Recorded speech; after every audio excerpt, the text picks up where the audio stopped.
Como ela falou, eu sou a Georgia, sou consultora aqui do setor de educação e capacitação comunitária da Aproximar, tá bem? E hoje vamos trazer alguns assuntos, falar um pouquinho da experiência, por exemplo, no âmbito da mobilidade do Capa 121, que aconteceu em Palermo, aconteceu na Itália já em junho de 2023, já aconteceu há algum tempo. Foi uma mobilidade calorosa, eu diria, tanto pela recepção do grupo do formador, por exemplo, também pelo clima, pelo tempo que estava em Palermo nessa altura, bastante quente, mas foi muito proveitosa. Nós comentamos tópicos relevantes, atuais, e a mobilidade, por exemplo, teve como título, né, o Integrating Minority, Migrant, Refugee Children at European School and Societies. Então, alguns desses tópicos quase que urgentes, né, de hoje em dia foram discutidos aqui. 17 participantes de pelo menos 8 países diferentes estiveram nesse encontro, então isso trouxe perspectivas muito ricas, muito diferentes, realidades mesmo muito diferentes. Alguns países, eu lembro que pessoas de alguns países comentaram, essa questão da migração é muito nova para a gente, nós ainda não sabemos como responder a alguns desses novos desafios, então vai ser ótimo que aprender com os outros participantes, e foi muito nesse sentido. Os objetivos aqui foram muito relacionados a desenvolver competência dos profissionais na área da educação cívica, comunicação e adaptabilidade, falar um pouco da importância da comunicação intercultural, né, de estar de ter essa empatia para compreender culturas diferentes das nossas e que chegam muitas vezes ao nosso encontro. Também sobre justiça social, sobre como desenvolver e promover escolas que são mais inclusivas para as crianças, por exemplo. E foram alguns desses temas que nós conseguimos, enfim, discutir e aprender mais, né, nessa mobilidade. Falamos sobre alguns casos positivos ali, casos de sucesso que podemos ter como exemplos também nessa área da migração, o que foi muito enriquecedor. Vou trazer, falando aqui de migração, algumas informações sobre, peço desculpas, sobre a migração e inclusão, para falar aqui da abordagem, da trajetória da Aproximar nesse tópico que já iniciou há muito, muito tempo, e trouxe alguns pontos-chave dos últimos anos para a gente entender um pouquinho o que vem sendo feito nesse sentido, ok? Antes de falar de aproximar especificamente, vamos falar um pouco do contexto que nos rodeia. Então, falando aqui de pessoas migrantes, né? Falamos no contexto global, aqui pegando essa definição atualizada. O movimento de uma pessoa, quer seja então em fronteiras internacionais ou então em fronteiras nacionais, né, dos estados, por mais de um ano, independentemente das causas, seja voluntária, involuntária, ou dos meios pelas quais ela acontece. Por exemplo, se são formas regulares ou irregulares utilizadas para migrar. Então, aqui também, como o Pacto em Matéria de Migração e Asilo, que foi proposto pela Comissão Europeia em 2020 e aprovado pelo Parlamento Europeu em 2024, mesmo vem reconhecer, a migração tem sido uma constante na história da humanidade, com um impacto profundo na sociedade europeia, na sua economia e na sua cultura. Isso aqui me lembrou muito o que discutimos na mobilidade com os participantes, né, dos diferentes países, é uma coisa que foi muito frisada pelo próprio formador, que é fundamental entendermos a migração não como um problema, nunca como um problema, mas como um fenômeno que traz desafios. Então, como é que nós respondemos a esses desafios e como é que nós proporcionamos uma resposta que seja sustentável, duradoura e benéfica às pessoas, né? Aqui também falando um pouquinho mais do contexto europeu, em relação à migração, vemos que em 2022, por exemplo, 8% das pessoas que viviam nos países da União Europeia eram não nacionais, isso é, sendo que 3% eram cidadãos de outro país da União Europeia e 5% de um país que não pertence à União Europeia. Já aqui falando um pouco mais atrás de 2021, em 21 dos 27 países da União Europeia, 50% ou mais dos migrantes vieram de fora da União Europeia. Então, aqui só para nós termos uma noção desse quadro, né, em matéria de migração e aqui do contexto mais próximo a nós, ok? Coloquei esses dois pontos aqui daquele pensamento de entender a migração não como um problema, mas como um fenômeno, que é, sim, com o sistema bem gerido, a migração pode contribuir para o crescimento, para a inovação, para o dinamismo social, aqui de forma positiva, claro, mas se a migração for mal governada, também pode ter impactos negativos, né, no desenvolvimento. Então, os migrantes podem ser colocados em risco e as comunidades que acolhem podem ser também colocadas sob pressão. Então, é preciso olhar com atenção essa questão, esse fenômeno complexo que é a migração, sendo que alguns exemplos de desafios relacionados com a integração dessas pessoas migrantes, por exemplo, envolvem a integração no mercado de trabalho, envolvem a proficiência na língua, que acaba que é quase um ciclo, né, que uma coisa talvez leve à outra, podemos dizer assim, o nível de educação, e aqui passa também pela certificação, reconhecimento de competências, de diplomas e tudo mais que as pessoas adquiriram nos seus países de origem, por exemplo, que por sua vez tem relação com o desemprego, que também é outra questão relevante atual, por exemplo, para as sociedades europeias. Atualmente, condições de habitação, a pobreza, a integração social, baixos níveis de confiança em determinadas instituições e também, por último, né, não podemos deixar de falar da discriminação. Então, considerando como um fenômeno complexo, é importante trazer aqui esses potenciais desafios para a gente tratar enquanto comunidade nos próximos anos, e foi um pouquinho do que nós comentamos também na mobilidade em Palermo, ok? Só para contextualizar aqui também o grupo, clarificar o que foi essa experiência. Falando da Aproximar aqui, nós trabalhamos também de forma diversa, não é? Aqui envolvendo entidades comunitárias, isso é, entidades que já prestam algum serviço a públicos que são mais vulneráveis. E como é que nós fazemos isso? Por exemplo, compartilhando conhecimentos, criando parcerias, por exemplo, desenvolvendo materiais que possam ser utilizados por essas entidades. Fala também que dentro dessas entidades, há organizações que trabalham com migrantes e aqui que trabalham diretamente com migrantes ou que trabalham para desenvolver condições para que pessoas migrantes se desenvolvam e tenham seu espaço ali na sociedade de acolhimento, e também diretamente com beneficiários em situação de vulnerabilidade, aqui falando de, por exemplo, crianças migrantes, nós temos alguns projetos já desenvolvidos nessa área, com jovens migrantes, por exemplo, com empresários migrantes e diretamente com o público, o desenvolvimento de competências desse público, né? Então, eu coloquei aqui diferentes grupos-alvo, crianças e jovens migrantes, por exemplo, com os técnicos que trabalham, com os profissionais que trabalham com esses públicos, que trabalham diretamente com esses públicos, migrantes, pessoas adultas que estão à procura de emprego, pessoas que são empresárias e que querem desenvolver o seu negócio na sociedade de acolhimento, por exemplo, e é um pouco disso aqui, resumindo, aqui com essa linha do tempo também falar um pouquinho mais da Aproximar, não inclui tudo o que já fizemos a nível de migração e inclusão, mas inclui algumas iniciativas que acho que são inspiradoras, assim, por exemplo, falar ali do Megan, que já começa como uma iniciativa que utiliza a mentoria, né, como método de integração no mercado de trabalho, por exemplo, não especificamente para pessoas migrantes, mas para pessoas que estão em algum tipo de desvantagem a nível social. E, por exemplo, o Youth Connections, que teve como objetivo ali ligar pessoas jovens dos países de acolhimento, por exemplo, Portugal, e pessoas que têm um background migrante.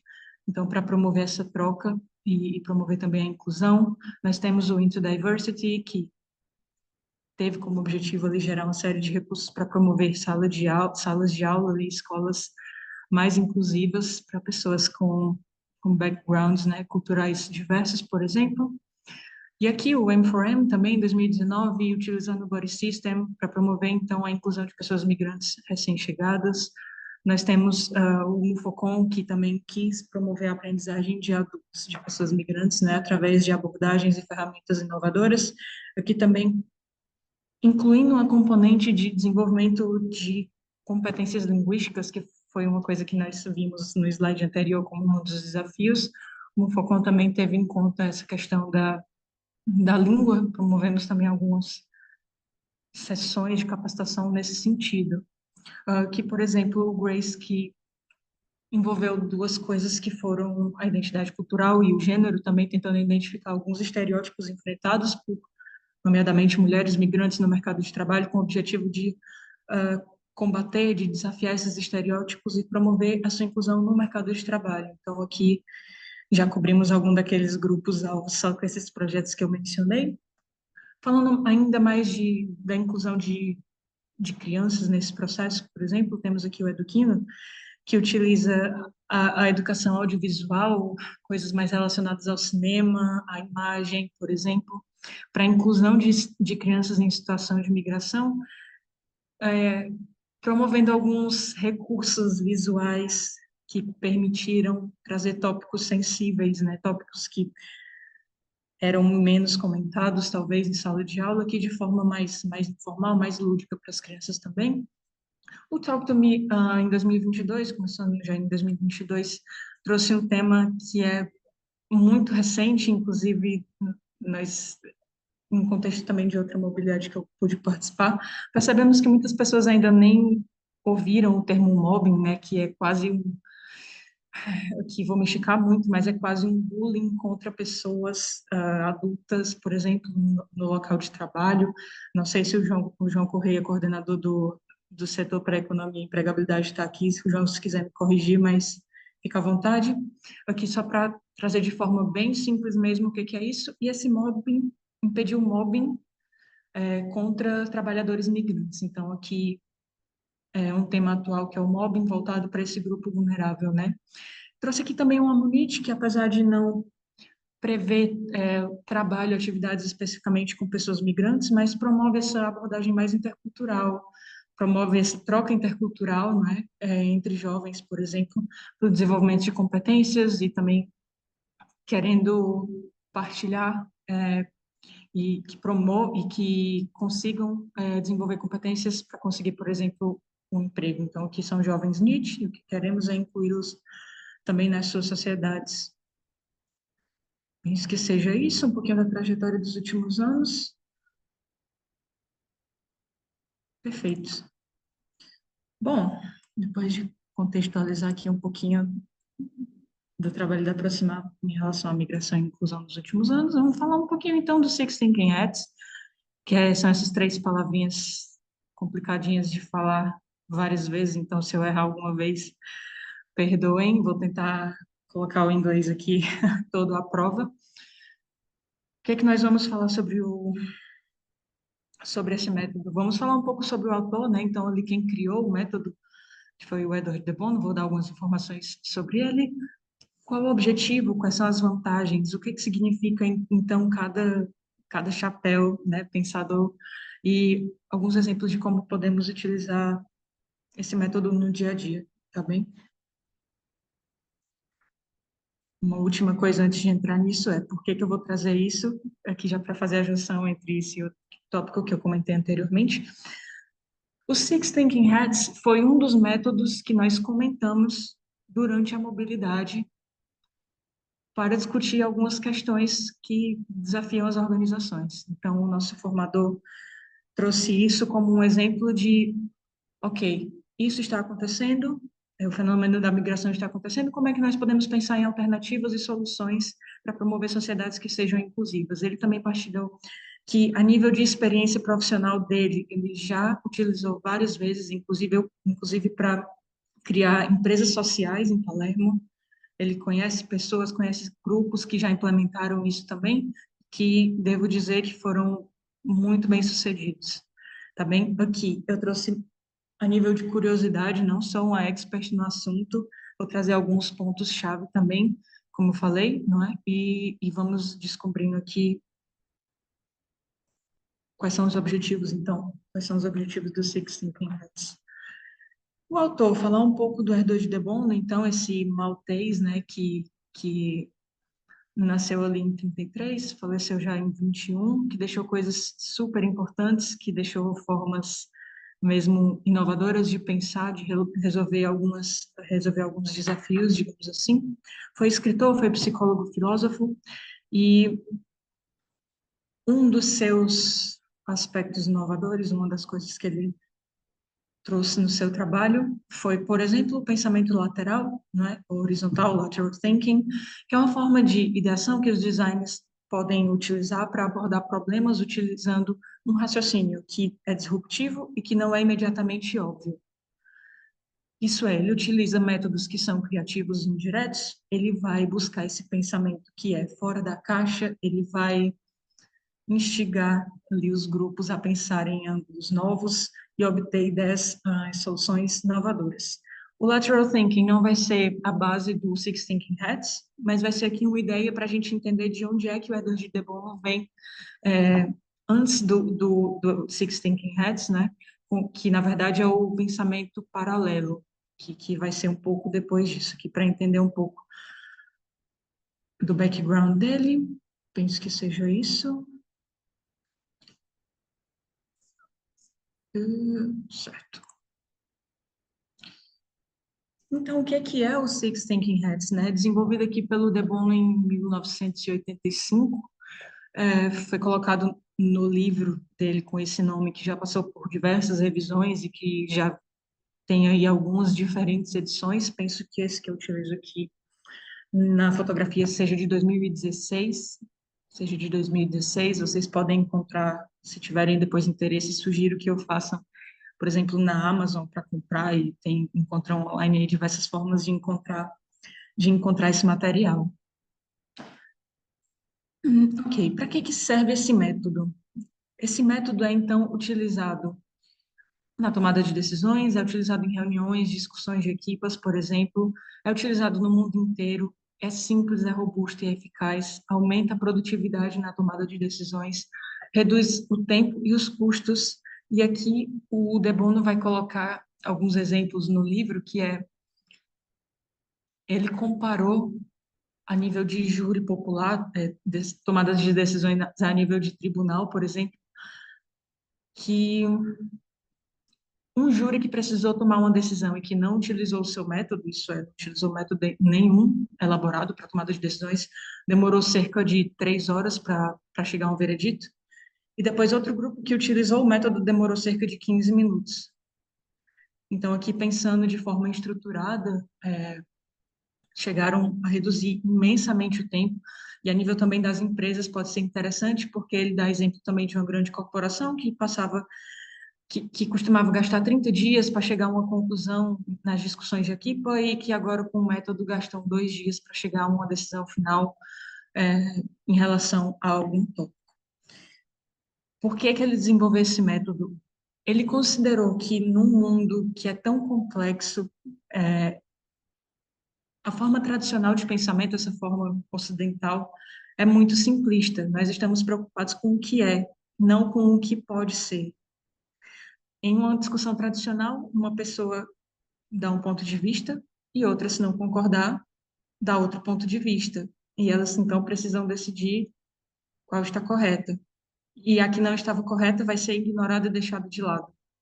Aqui não. No pensamento paralelo, ele vai colocar duas formas de pensar, mesmo que sejam contraditórias, em paralelo. As duas vão ser aceitas ali na discussão e a experiência de todas as pessoas vão ser utilizadas, por exemplo.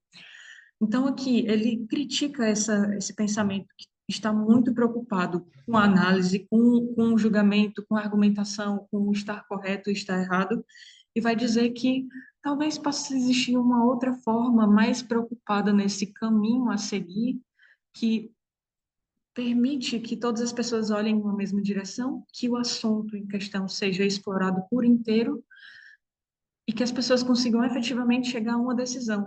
Porque no método tradicional discutimos muitas vezes e nenhuma decisão é tomada ao final. O que não, é uma forma mais efetiva de pensar, digamos assim. Ele fala também que a principal dificuldade de pensar, de tomar decisões, é a confusão. São tantas informações, tantas pessoas querem falar tanta coisa ao mesmo tempo, e aqui não, o pensador consegue fazer uma coisa de cada vez. Isso vai ficar um pouco mais claro quando nós falamos sobre os chapéus e o método na prática. tá bem? Mas então, por que chapéus? Ele vai falar que em algumas culturas essa metáfora dos chapéus e do pensamento já é utilizada. Também ele vai falar que a mais-valia do chapéu é utilizar o chapéu como um símbolo. O que isso quer dizer? Ele vai falar que é uma forma mais neutra, talvez mais ali sensível, de dar pontos de vista, opiniões e expressar sentimentos. Então, qual é a mais-valia? Por exemplo, em vez de eu dizer, eu estou achando que você está tendo pensamentos muito negativos, eu posso dizer, eu acho que o seu pensamento é muito black hat thinking. E a pessoa não é categorizada de acordo com o seu comportamento. É ali o chapéu que é posto e retirado em qualquer momento e é visível para todos. Então, as pessoas sabem qual é o posicionamento que o grupo deve estar a ter naquele momento, ok? São direções e não descrições. Então, aqui, como eu falei, é uma forma de pensar para o futuro, no que deve ser em vez do que já foi e o que aconteceu, ok? Ele fala também que é importante não categorizarmos as pessoas como chapéus. Por exemplo, aquela pessoa é muito yellow hat thinking, por exemplo, não é? As pessoas não são categorias, porque quando as pessoas são colocadas em categorias, elas tendem a ficar lá. Então, provavelmente aqui, falando também com os colegas das outras organizações que estão presentes na sessão, inclusive agradecer a presença de vocês, provavelmente nas organizações de vocês há aquela pessoa que sempre tem uma posição mais negativa, que para ela tudo vai dar errado, que são só problemas, certo? Quando essa pessoa se percebe nessa posição, é provável que ela fique assim. Ela já está numa caixa, ela vai ficar provavelmente confortável numa caixa. O que o método traz de novo ela vai permitir que todas as pessoas possam ser todos os chapéus, que elas adotem todos os posicionamentos e possam ter todos os comportamentos, possam contribuir com a sua experiência, com o seu conhecimento por vez. Então, aquela pessoa que é negativa, que é pessimista, vai também poder trazer algumas ideias super inovadoras aqui dentro do Green Hat Thinking, que eu vou já mencionar, tá bem? Esse processo pode ser entendido para o De Bono como um jogo, o que significa que quem não está a seguir com o jogo não é cooperativo. E aqui é importante que todos sejam cooperativos, justamente porque o pensamento paralelo tem como objetivo, então, aproveitar ao máximo a experiência, o conhecimento de todas as pessoas, uma vez que todos estão a olhar em uma direção só, em um aspecto ali da questão por vez, tá? Aqui, como eu falei, a ideia também não é transpor opiniões, não é o certo e o errado, mas é colocar em paralelo ideias sobre uma mesma questão. Então, não é discordar da frase, da última frase que você ouviu, é adicionar novas ideias em cima daquela frase, é continuar o pensamento dentro do hat que está ali existente, que está ali escolhido, tá bem? É explorar de maneira completa e explorar rapidamente o assunto, e por isso que é efetivo, né? Porque traz todo esse quadro de pensamento mesmo. Os chapéus aqui são sempre referidos pela cor, nunca pela sua função, então isso vai facilitar aquele processo de neutralidade que o De Bono vai falar, né, que para o grupo que está aplicando o método vai facilitar ali a sua utilização. Os chapéus também podem ser utilizados uma única vez, então, por exemplo, se preciso de uma opinião sobre um post sobre o Dia da Criança, posso chegar a um colega e falar, ok, eu vou precisar de algum Green Thinking Hat para pensar em ideias, enfim, inovadoras, e Green Thinking Hat é justamente pedir essas ideias, essas ideias menos óbvias, por exemplo, e a pessoa provavelmente vai me dar algumas ideias, vai dar esse Green Thinking Hat, pronto, utilização única. Ou podem ser utilizados em sequência também, durante uma sessão, por exemplo. É importante falar que não há necessidade de utilizar todos os chapéus, existem várias configurações de utilizá-los. mas é importante que haja uma sequência pré-definida, porque se nós não tivéssemos uma sequência pré-definida, nós voltaríamos ao pensamento tradicional, tá bem?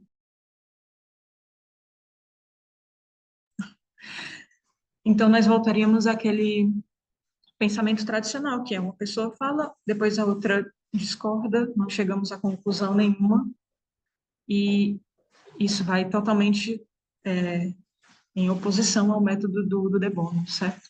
É importante que haja disciplina, é importante que haja ali um tempo também definido e que hajam algumas linhas orientadoras, e aqui o Blue Hat Thinking, o Blue Hat vai ser extremamente importante, como nós veremos a seguir.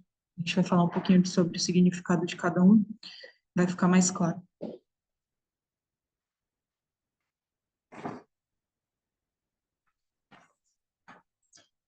Ok.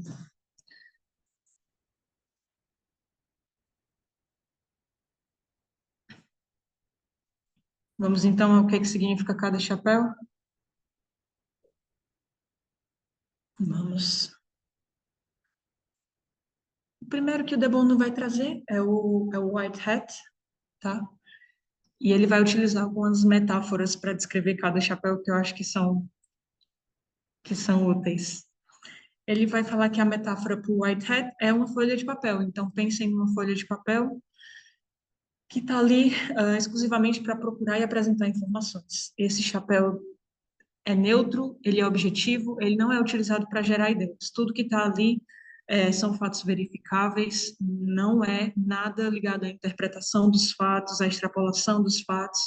Então, aqui são experiências verificáveis e informações importantes para aquela questão que está a ser discutida, para aquele problema que precisa ser resolvido, tá bem? Ele vai definir, então, esse background de informações da sessão que vai acontecer, tá bem? Algumas considerações que são exemplos, né, que eu trouxe aqui para talvez ficar mais fácil para a gente entender para cada chapéu o que significa na prática essas características. Algumas considerações que podem ser feitas sobre o White Hat ok, que informações temos, que dados temos sobre esse assunto, quais são as informações que precisamos e como é que vamos obter essas informações relevantes para conseguirmos chegar a uma ideia, uma solução final. E aí, por exemplo, o Blue Hat, que vai ser ali quase o maestro da coisa, o maestro da ópera, nós vamos já chegar nele, pode, por exemplo, pedir, apresente então o White Hat Thinking de vocês sobre o desemprego. Então, aqui caberiam dados estatísticos, caberiam algumas informações mais práticas e mais diretas, digamos assim, verificáveis sobre o tema, tá bem? Ao final da sessão, pode, por exemplo, refletir se as nossas propostas estão em conformidade com as informações existentes, e aqui também, se o White Hat estiver para o final, essa é uma suposição, essa é uma questão que pode ser feita, tá bem? Neutro, objetivo, folha de papel, White Hat. Vamos, próximo? Bora. O Red Hat, que é difícil de falar isso, o Red Hat vai ser então, e a metáfora que ele vai utilizar aqui, que eu acho que já deixa muito claro o que que significa, é o fogo, é o calor. Então, aqui sobre o Red Hat, nós vamos poder expressar sentimentos, intuições, que não é possível, por exemplo, no White Hat, ok? Podemos expressar opiniões, esses sentimentos, sem a necessidade de explicar. Então, eu posso falar, eu não gosto dessa ideia e eu não preciso justificar.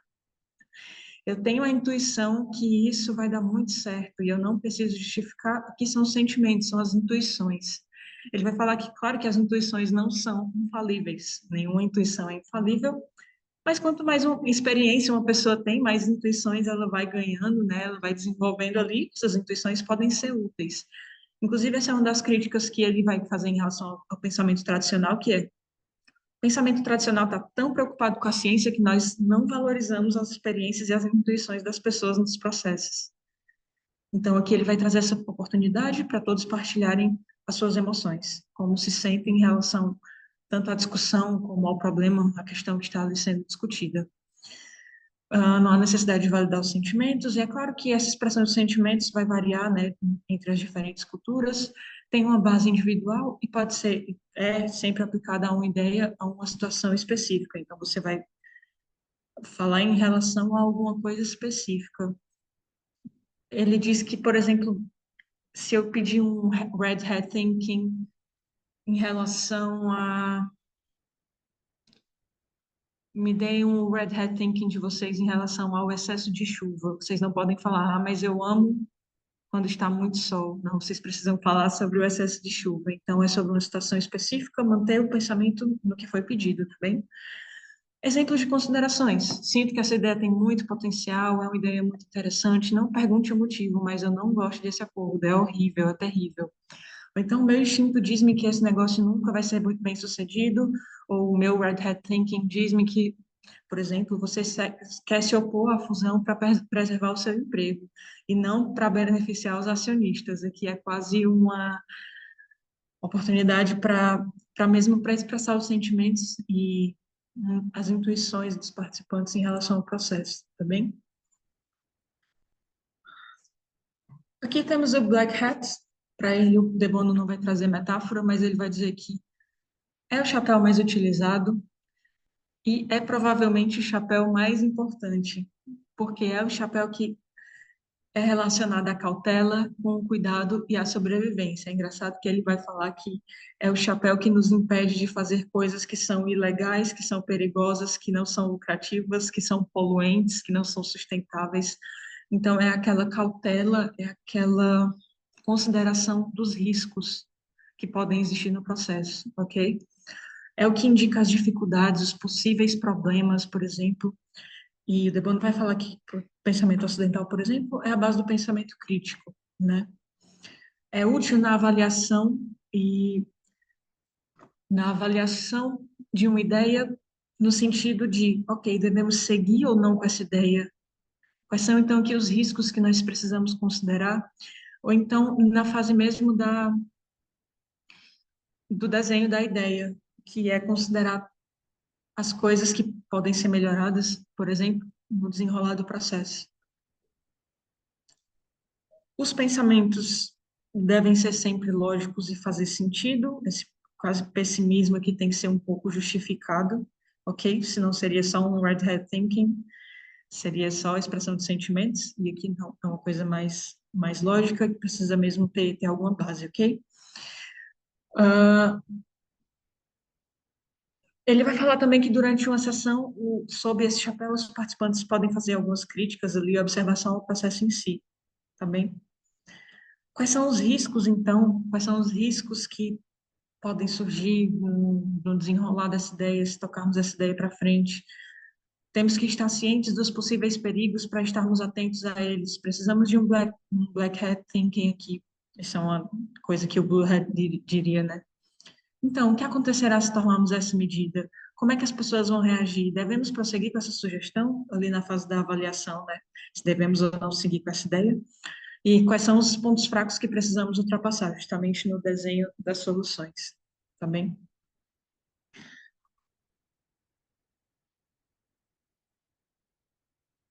Ok, uma nota importante. O De Bono vai falar que muitas vezes é mais fácil ser crítico do que construtivo. Penso que esse é quase um consenso, assim, que é mais fácil ser crítico do que construtivo. Ótimo. O que nós vamos permitir aqui com esse método é que as pessoas que são mesmo mais pessimistas e mais cautelosas também possam utilizar os outros, né? Como eu falei no início. Então, como o Debono falou, esse é o chapéu mais utilizado, provavelmente o mais importante, que permita que a gente siga com algum cuidado, tá bem, no restante do processo. Se por um lado é importante ser cauteloso, também é importante ser um pouco otimista, né? Então, quais são as coisas que podem dar certo no processo? Quais são os valores que nós podemos encontrar aqui nessas soluções que estamos a discutir, por exemplo? O que o Yellow Hat vai fazer, então? Encontrar qualquer benefício que possa haver na sugestão, e vai ser positivo, vai apontar as razões pelas quais gostamos da ideia, em vez de temos medo da ideia, não é? Nós vamos desenvolver sensibilidade ao valor. O De Bono vai falar que é importante desenvolver sensibilidade ao valor tanto quanto nós temos sensibilidade ao medo, por exemplo. E ver como pode ser possível pôr a ideia em prática, Ele vai falar que o Yellow Hat não é muito sobre inovação, mas mais sobre praticidade. Então, as ideias não precisam ser as mais novas e inovadoras de sempre, precisam ser ali possíveis de serem colocadas em prática, né? E esse chapéu tem uma característica que é especulativo positivo, foi aquele que eu falei, de pensarmos, ok, o que que pode dar certo aqui no processo? Vamos ver as potencialidades das ações que vamos tomar.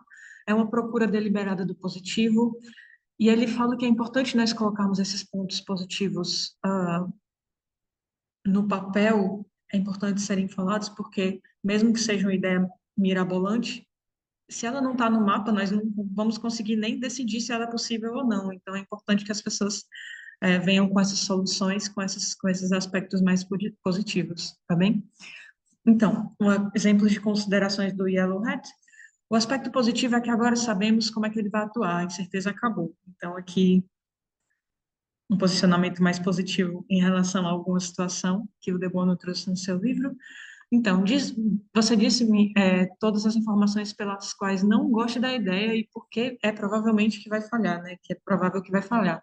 Agora, por favor, coloque o seu Yellow Hat. O que vem agora? O que, é que pode dar certo no processo em vez de o que vai falhar? Se investirmos fortemente na promoção desse filme, deveremos ter um super sucesso nas nossas mãos. Ele vai trazer esse se aqui. Se nós fizermos isso, é muito provável que esse resultado positivo aconteça. Ou então, é, pensar mesmo nas possibilidades positivas das dificuldades que o desafio apresenta. Então, ok, sabemos aqui que cada vez mais pessoas precisam estacionar nas cidades. Como é que nós podemos obter algum valor com isso? Então, como é que nós podemos tirar esse especulativo positivo aqui dessa situação? Então, esse foi o Yellow Hat. Para ideias que são mais inovadoras, que são ali mais, ainda menos fora da caixa, nós temos aqui o Green Hat, ok? Como eu falei, ele vai trazer, então, aquelas metáforas aqui para o Green Hat, vai ser a energia, a vegetação, é o crescimento, é o chapéu da criatividade, é o desenvolvimento de novas ideias. Apresenta, então, opções alternativas, vem se preocupar com a mudança, vem trazer um esforço deliberado centrado nessa direção. Tá bem? Então, aqui, todas as pessoas fazem um esforço criativo em um sentido. Mesmo aquela pessoa mais pessimista sobre o Green Hat, ela vai participar com as suas ideias inovadoras. Tá bem? Aqui alguns exemplos. Vocês apresentaram as abordagens tradicionais para esse problema, nós voltaremos a elas. Ótimo. Mas primeiro, vamos ter 10 minutos de Green Hat Thinking para ver se conseguimos encontrar uma nova abordagem. Então, algo que seja menos tradicional, que seja inovador, que venha solucionar mesmo o problema, ok? Então, esse esforço do Green Hat é nesse sentido. Como eu prometi, last but not least, o Blue Hat vai ser o quê? Ele vai ser o céu, para o Debona ele vai ser o céu, a visão geral da coisa. Ele vai ser o chapéu que permite pensar sobre pensar. Ele vai organizar, vai gerir ali o pensamento. Ele é utilizado normalmente por uma pessoa que vai ser, por exemplo, o facilitador da sessão, mas não é exclusivo dessa pessoa, certo? Geralmente é, que vai controlar ali um pouco do processo, que vai, por exemplo, apresentar a sequência de chapéus definida logo ao começo, por isso que o Blue Hat, idealmente, vai iniciar e vai finalizar a sessão, ok? A essa pessoa também cabe ali depois o relatório e as ideias finais da coisa, então é mais esse papel de gestão do processo, tá bem? Por exemplo, sobre o Blue Hat, a pessoa pode falar aqui, o meu Blue Hat Thinking sugere definitivamente que deveríamos estar a procurar alternativas nessa altura. Ele pode também refletir que essa sessão foi incrível, mas acho que ainda não encontramos a solução definitiva à questão. Então, ele pode fazer sugestões para depois, ok? Ele faz as conclusões, mas também pode definir ali um pós-sessão, tá bem? Ok, boa. Janaína, não sei se passamos para as questões no final, certo? Vamos fazer aquela Fazemos Certo, eu uma também estava a parte ver aqui o exemplo número 2 e o número 3 que agora que alguém gostaria de sugerir uma estrutura de Blue Hat Thinking, chapéu azul, de passar para outra pessoa a possibilidade de sugerir uma nova estrutura, ou seja, estão está a compartilhar a responsabilidade do chapéu azul com outra pessoa também, é o que parece aqui no segundo exemplo. Tu dás aqui no chapéu certo, azul, certo. Sim, é como eu falei. Geralmente é utilizado pelo facilitador, mas pode ser, se for decidido, claro, comumente ali compartilhar. entre as pessoas, pode ser Ok, partilhado. Então, ok. todo grupo vai ter um pouco de responsabilidade do head thinking. O De Bono vai falar que, primeiro, que não é obrigatório utilizar todos os chapéus e que, claro, diferentes frases podem cair sob diferentes chapéus dependendo do contexto. Então, essa estrutura existe, mas ela não vai ser rígida o suficiente para não permitir troca nenhuma, Uhum, ok? Vai ser de acordo com enfim, o interesse ou o que for mais benéfico para o grupo, tá bem? ok. Podemos passar à atividade que tu tens, mas eu tenho aqui umas Vamos. questões que vou partilhar para todos e depois. Ui, não ficou bem. Espera lá. Ok, é a dúvida do João Mel. Nós podemos aqui tentar fazer um exercício e tentarmos usar os chapéus, então acho que poderia ser interessante para ver se percebemos. Perfeito. Vamos aqui. A proposta é fazer uma breve, muito breve simulação prática do processo e a ideia não é chegarmos a uma solução super inovadora para o exemplo que trouxemos, mas irmos discutindo algumas possibilidades de considerações, tá bem? Por exemplo, e aqui para definir a questão a ser abordada, né? Nós conversamos e, por exemplo, a Aproximar foi informada que um dos desafios que aparecem para organizações que trabalham no meio prisional tem sido o recrutamento de voluntários para suas atividades, ok? Poderia ter sido qualquer outra coisa, vamos trazer alguns outros exemplos. Não discuto. Hum, Agora, ahm, o meio prisional, ou seja, das RSP, é que apresentou essa dificuldade, ou seja, depois vai repercutir, ou seja, são as organizações que não têm esse recrutamento de voluntariado, que querem trabalhar no meio prisional, mas quem transmitiu essa necessidade foi mesmo a DGRSP, está bem? E não as organizações. Pode só Isso, mudar aqui algum perfeito. chapéu, eu só queria testar Vamos, aqui a ideia. vamos dividir o azul. Não, mas está ótimo, é isso mesmo. Então, aqui, como eu falei, provavelmente não vão existir respostas a nível de conteúdo certas ou erradas. Vou pedir que vocês partilhem o que vocês acham que poderia ser uma observação sobre cada chapéu, a partir da experiência de vocês, tá bem? E aí podemos até perguntar ao grupo, por exemplo, o que que acha. Ok, ótimo. Começando pelo Blue Hat, já que ele começa e finaliza, ok? Iniciaríamos, por exemplo, desta forma. Estamos nessa sessão porque foi identificado uma diminuição, né? Foi identificada uma diminuição do número de voluntários em iniciativas do meio prisional, por exemplo. Então, vamos aqui, o objetivo é pensar no que pode ser feito para aumentar o número de voluntários recrutados, e a situação é, o número de voluntários que temos, né, ali em bolsa, é insuficiente para assegurar as atividades das iniciativas no meio prisional, ok? Essa é a questão, vai ser ali, enfim, discutida nessa sessão. Queremos duplicar o número de voluntários de forma a assegurar as atividades. Aqui a sequência proposta é white, yellow, black, green, red e depois o blue para finalizar. Como eu falei, poderia ser outra. Vocês vão encontrar online, se vocês tiverem interesse, várias outras sugestões de sequência que funcionam para cada um dos objetivos que vocês tenham, ok? Aqui é só um exemplo.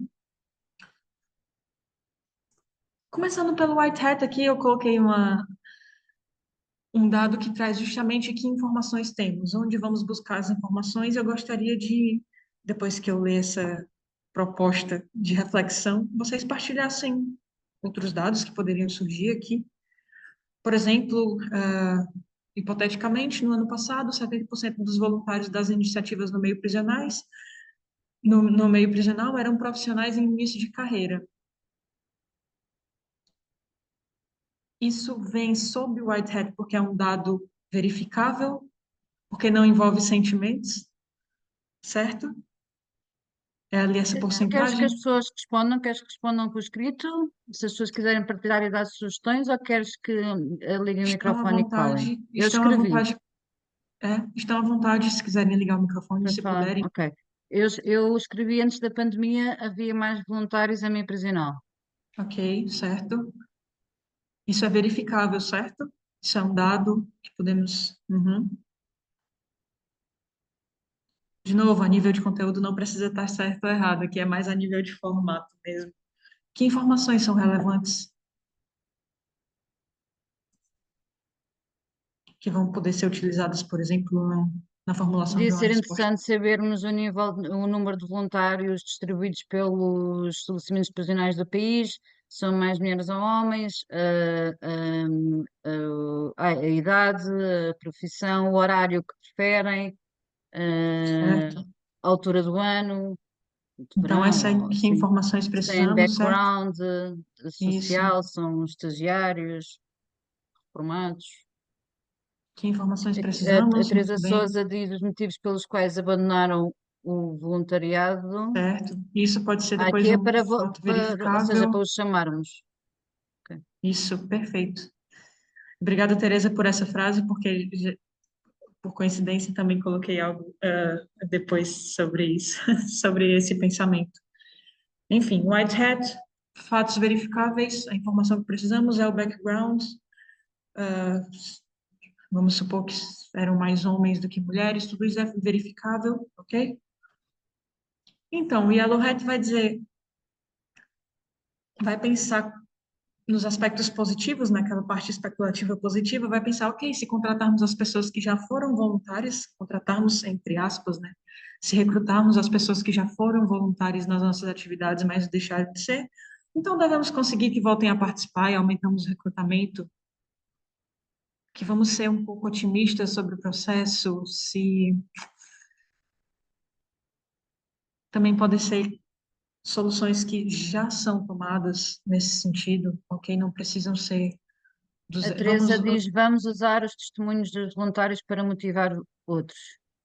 O amarelo é o perfeito. positivo, não é? Reforça, Isso, é lembra o que é amarelo. especulativo positivo, isso. Tudo que pode Uhum. dar certo. Ok, se nós utilizarmos esses testemunhos, é provável que nós ah, vamos conseguir motivar, então, pessoas que não participam, certo? Ótima, é isso.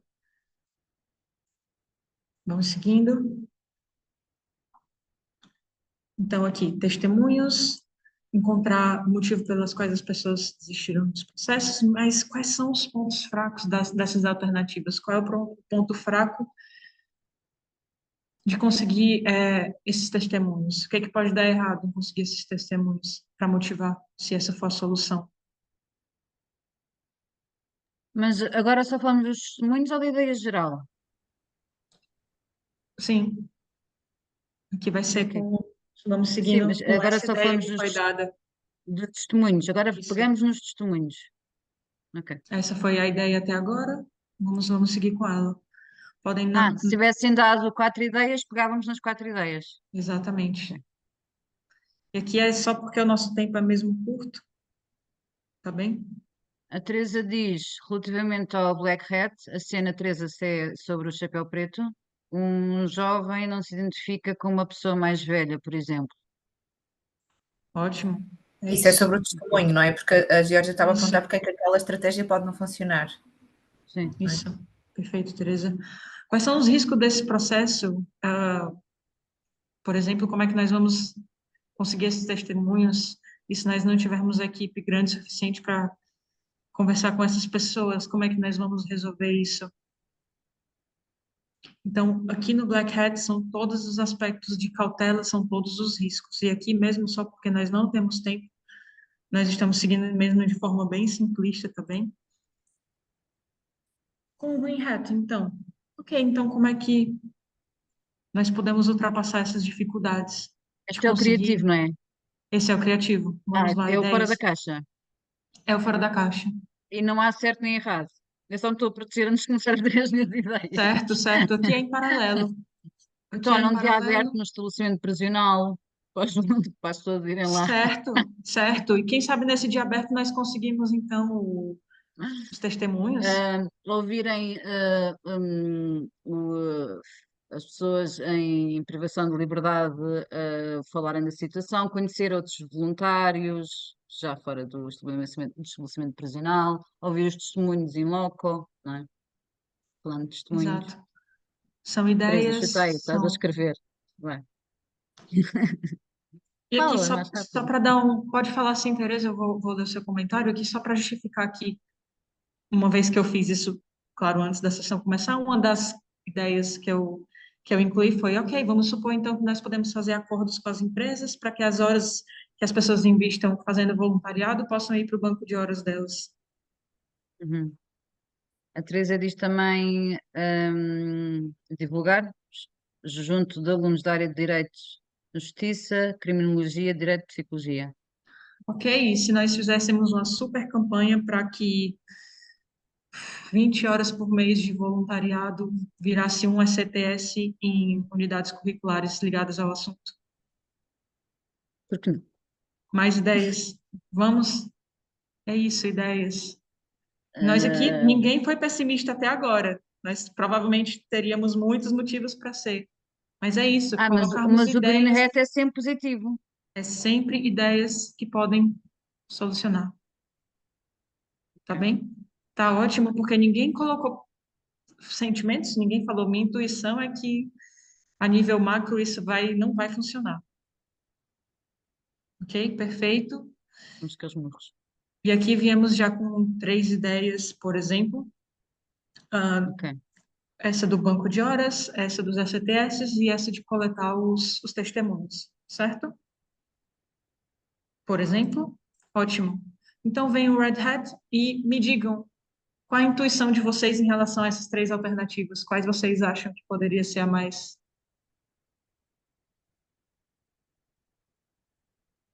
Repete lá as três alternativas aos testemunhos. Recolher os testemunhos para motivar, transformar horas de voluntariado para CTS para estudantes, ou então em horas do banco de horas para pessoas que trabalham. Então, a nível negativo, a segunda hipótese. A minha intuição diz que não vai resolver. O meu instinto diz que ainda não. A nível longo prazo, muito longo prazo, porque engloba vários stakeholders e policymakers e etc. que tal, poderá ser demasiado ainda fora da caixa. Os outros são fora da caixa, mas estão ali muito perto da caixa ainda. O Então, meu aqui, instinto. claro, se nós tivéssemos mais tempo, nós discutiríamos, por exemplo, transformar horas de voluntariado em bancos de horas, as demais considero imensuráveis. Boa, Jaqueline. Então, aqui nós temos 2 ideias, certo? E o objetivo é construir soluções que considerem as duas, ou no final ele vai falar que todas as decisões finais são sempre emocionais. É engraçado porque o De Bono vai criar todo esse quadro de pensamento e falar, no final, todas as decisões vêm do Red Hat, ok? Ele vai falar que o que é considerado no final acaba por ser aqui sob esse chapéu, tá bem? Ok, vou voltar aqui então colocar o Blue Hat, correr muito por causa do tempo, prometo que não vou demorar. Ótimo, nós tivemos então essas 3 soluções, uma delas parece mesmo impossível, mas a minha conclusão é que devemos ter uma próxima sessão para explorar essas 2 ideias e utilizar o método para escolher entre essas duas.